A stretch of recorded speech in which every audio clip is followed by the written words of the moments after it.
Does the current treatment of England's black players reflect their racist colonial legacy? With 8 players from migrant backgrounds, England has one of the most diverse teams at the World Cup.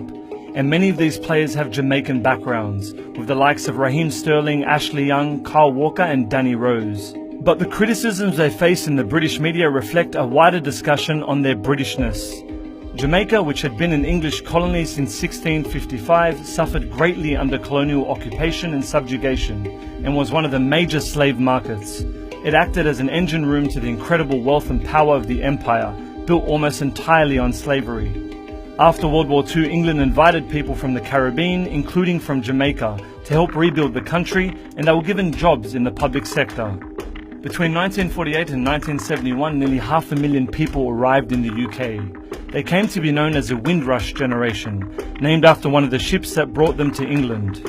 At the time, people living in the former or current British colonies were considered British citizens, and in 1971 the Immigration Office gave these migrants the right to stay in the UK.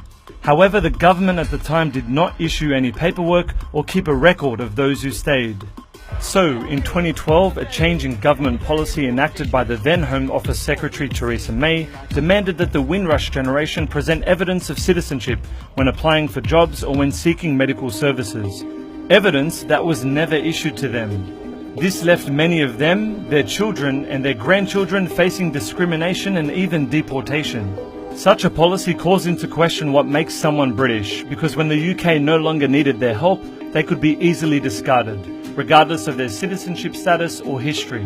The same treatment is being afforded to English players like Raheem Sterling. There have been endless stories about his blinged up car and his flash house, which are loaded phrases in themselves, and I personally think are disgraceful. Where historically racist imagery such as money, tattoos, laziness, arrogance and stupidity are used to criticize him. This escalated recently after Sterling revealed a tattoo of a gun on his shin. Although he explained the symbolic connection to his gunned-down father, it did not stop calls for him to be dropped. This, of course, largely in contrast to the treatment of many white English players past and present. For example, John Terry was accused of racism on the field, but still captained the English team in the Euros. This hypocritical media coverage reflects something bigger. The implication is that Sterling and any such player are not English enough.